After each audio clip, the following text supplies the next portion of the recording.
আমরা যখন যিশুকে বিশ্বাস করি, উনি এত দয়ালু, এত কৃপাময়, আস্তে আস্তে আমরা তার যে সম্মান পাওয়ার জায়গা ছিল সেইটা তিনি পায় না, কারণ আমরা তাকে অনেক নর্মাল ভেবে নিই। কারণ তিনি একটু ভুল করলে আমরা সঙ্গে সঙ্গে কী চাইছি? ক্ষমা চাইছি, আর ক্ষমাই করছেন, কোনো পানিশমেন্ট তিনি দিচ্ছে না। আর এই কারণে আজকের প্রশ্ন যে ঈশ্বর যতই মঙ্গলময় হোক না কেন, আপনি তাকে সম্মান করুন, যত দয়া করুক, যতই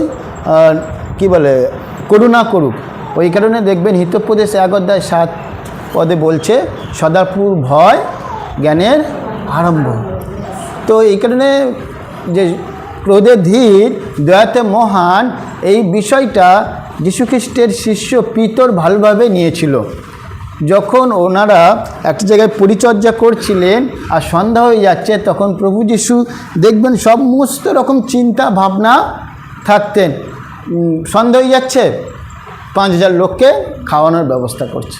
মানে উনি শুধু আধ্যাত্মিক বিষয় না, স্পিরিচুয়ালও আমাদের ফিজিক্যালিও কী লাগবে, শারীরিক বিষয়, সেগুলো উনি চিন্তা করেন।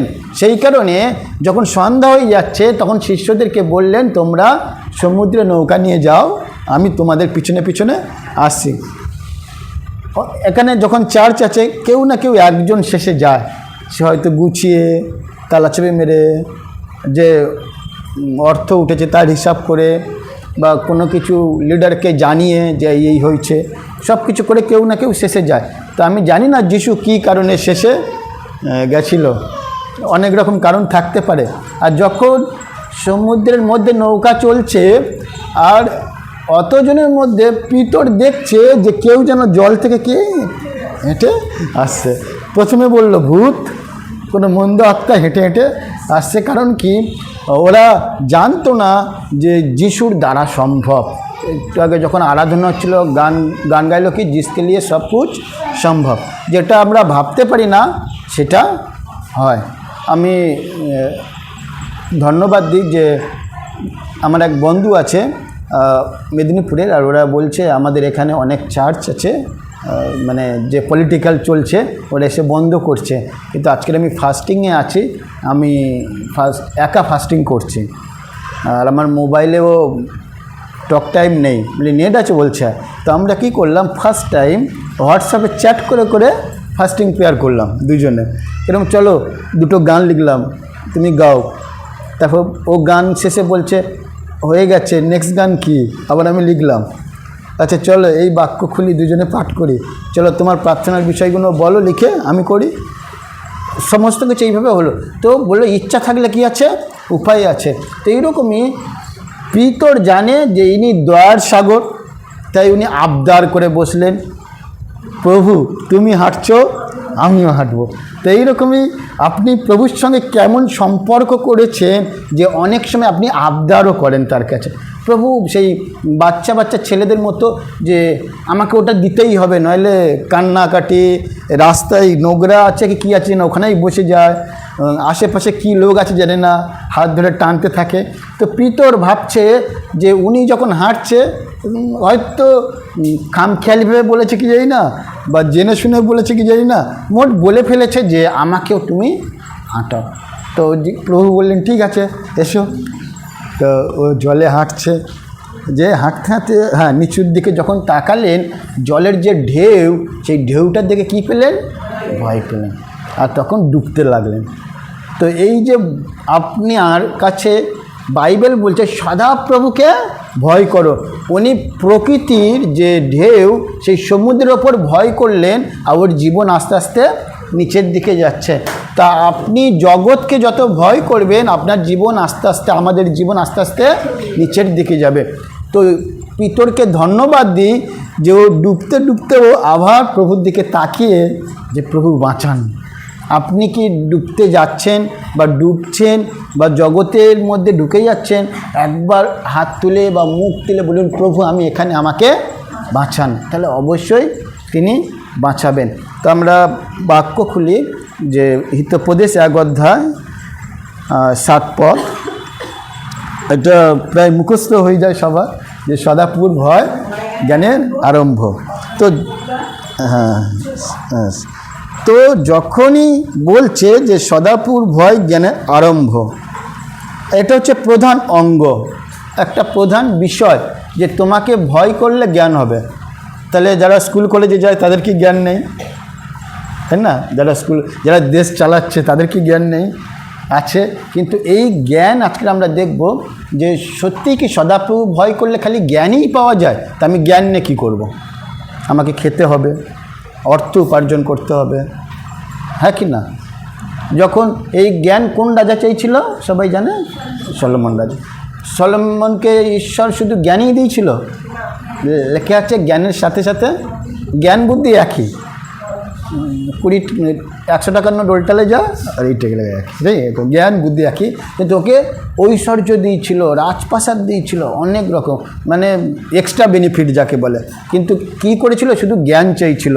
তো এখন প্রশ্ন যে সদাপ্রভুকে প্রেম করতে পারি, সদাপ্রভুকে ভালোবাসতে পারি, প্রার্থনাশীল জীবন গড়ে উঠতে পারি, বাট উনি আমাকে ভয় কেন করতে বলছেন, বা আমরা কেন ভয় করব?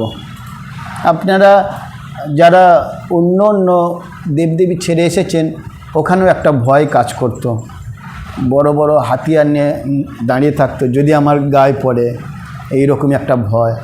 বাবা এতগুলো বিপদ কাটিয়ে গেছে, যদি আমার বিপদ আসে তার একটা ভয়। কিন্তু ওই ভয়ের কথা ঈশ্বর বলছে না, এখানে আলাদা ভয়ের কথা বলছে। আচ্ছা ধরো কেন ভয় করব, যদি প্রশ্ন করি যে যিশুকে কেন ভয় করব? কারণ প্রভু তো নিজে একজন প্রেম, তাহলে আমরা তাকে ভয় করব কেন? তা প্রথম হলো তিনি সমস্ত কিছু সৃষ্টিকর্তা, তাই তিনি যেমন সৃষ্টি করেছেন তেমন ধ্বংস করতেও পারে। 1 মিনিটও লাগবে না আপনাকে ধ্বংস করতে। তাই যে আপনাকে আশীর্বাদ করবে তাকে ভয় না করলেও হবে, কারণ তিনি দয়া দেখাবে। কিন্তু যে আপনাকে নষ্ট করতে চাইবে, বিনষ্ট করে দেবে, শেষ করে দেবে, আপনি হয়তো অন্যভাবে নেবেন। কিন্তু নোহর সময় দেখুন, যখন বলছে তোরা সদাপ্রভুকে ভয় করো, মন ফিরাও, মন ফিরাও, কারণ জল দ্বারা ঈশ্বর। কে বলছে এই রোদের সময় বুড়ো বসে বসে কী করছে, ওর কথা কে শোনে, তাই না? এরকমই বাট হলো তো লাস্টে ঝড় বৃষ্টি দিয়ে পুরো ধ্বংস করে দিচ্ছে। তো যেমন উনি সৃষ্টিকর্তা তেমন উনি ধ্বংসের কর্তা আছেন, মানে উনি জীব দিতে পারে, জীবন নিতে পারে। প্রথম কারণ এর জন্য তাকে আমরা কি করব? ভয় করব। আর ঈশ্বর মহিমার এত উজ্জ্বলতা আছে, উজ্জ্বলতাকে কী বলবো, যে যেমন অন্ধকারে একটা আলো জ্বলে ওঠে, তো আপনি কি করছেন, যেমন ম্যাম এখানে দাঁড়িয়ে খেলে, যা তোমার গোপনে তা প্রকাশ পাবে। এর জন্য আমরা কি করব?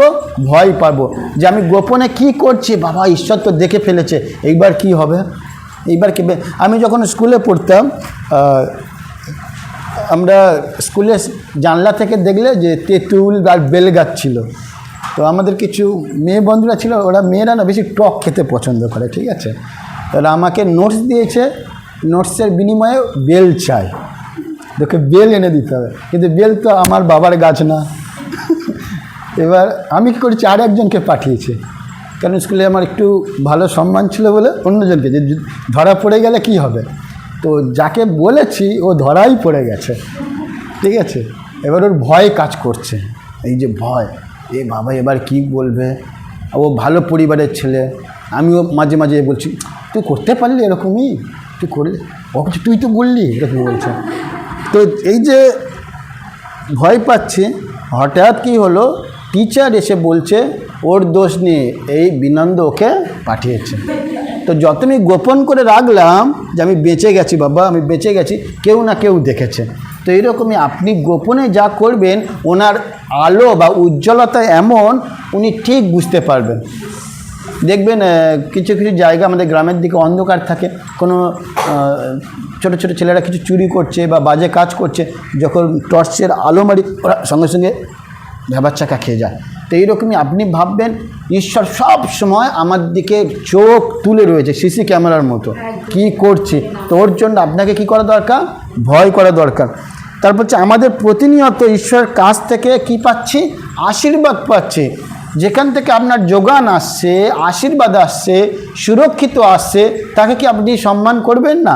তাই কি শ্রদ্ধা করব না, তাই কি আমরা ভয় করব না? তো এই কারণে আপনাকে ভয় করা উচিত।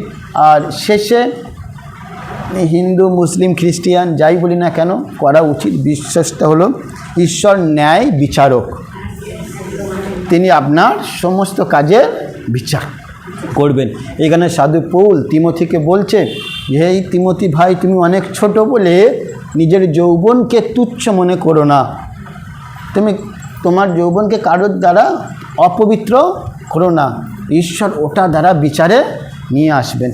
তো আপনার সংসার হয়েছে, সমস্ত কিছু হয়েছে, কিন্তু সদাপ্রভু আপনার সমস্ত কাজের কী নেবে? হিসাব নেবেন, তার সামনে দাঁড়াতে হবে। তো এই কারণে আপনাকে তাকে ভয় করা একান্ত দরকার। আবার বলছি, সদাপ্রভুর ভয় জ্ঞানের আরম্ভ। শুধু কি জ্ঞান আরম্ভ পাওয়া যায়? আপনি আজকের এদিক সেদিক কোনো জায়গায় যাবেন না, হিতোপদেশ 1 অধ্যায়ে থাকবেন, 7 পদ পড়ুন। প্রথমে 7 পদ, যে সদাপ্রভুর ভয় হ্যাঁ অজ্ঞানেরা হ্যাঁ। এবার যারা ঈশ্বরকে জানি আমরা কি করব? তুচ্ছ করব, ভয় করব। আর ভয় করলে আমাদের কি হবে? জ্ঞান হবে। আপনি জ্ঞান নিয়ে বেঁচে থাকতে পারবেন? প্রশ্ন লাগে না? কিন্তু দেখবেন ঈশ্বর এত সিস্টেমেটিক, আমাদের কলেজ হলো সিস্টেমেটিক থিওলজি বলে, তো এইরকমই যে একটার পর একটা পর কানেক্ট থাকে। আপনি যদি ভয় করেন, দেখবেন আপনার কি কি পাচ্ছেন আপনি আজকের এক্ষুনি ক্লিয়ার হয়ে যাবেন যে এত সুন্দর ঈশ্বরের বাক্য। দেখুন যে সদাপ্রভুর ভয় জ্ঞানের আরম্ভ, অজ্ঞানেরা প্রজ্ঞা উপদেশ কী করে? তুচ্ছ করে। যারা তুচ্ছ করে তাদের কি হয়? 32 পদ পড়ুন, 1 অধ্যায় 32। যারা তুচ্ছ করছে সদাপ্রভুর জ্ঞান, বলছে ফলে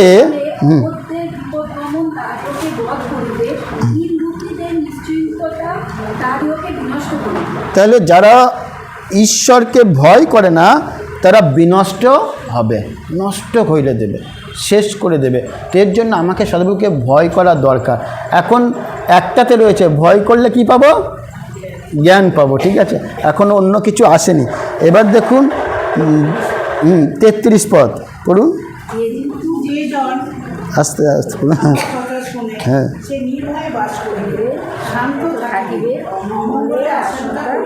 অমঙ্গলের আশঙ্কা করিবে না।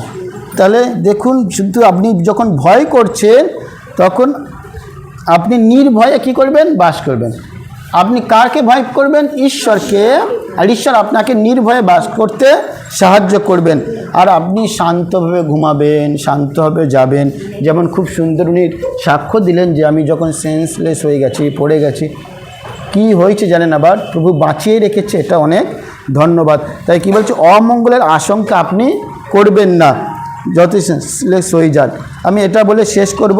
2 অধ্যায় 16 পদ বার করুন, হিতোপদেশ 22-16, হিতোপদেশ 22-16।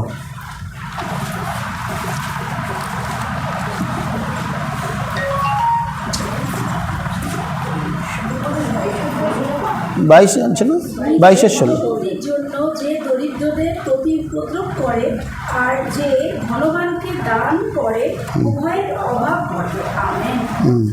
উভয়ের কি ঘটে? তাহলে আপনি যদি সেই ধন নিয়ে, ঈশ্বর যদি আপনাকে আশীর্বাদ করেন, কিন্তু আপনি সেই আশীর্বাদ না বিলিয়ে নিজের কাছে রাখছেন, আরও আখির গোছানোর জন্য যারা দরিদ্র তাদের উপর আপনি কলম চালাচ্ছেন। যেমন আজকের ক্ষমতায় যখন এসছে হকার উচ্ছেদ করে দেবো, যা পরে হয় হবে। তো এইরকমই আপনি যখন ওইভাবে বড় লোক হচ্ছেন, ঈশ্বর কিন্তু ওটা ভালোবাসেন না। তো ওই কারণে আমি বলতে চাই আপনাদেরকে যে সবসময় তার ভয়, তার জ্ঞানে আপনি সবসময় থাকবেন, আর আপনাকে আশীর্বাদ করবেন। 16 পদ পড়েছেন, 22-16। ঠিক ঠিক ঠিক ঠিক। 22-4।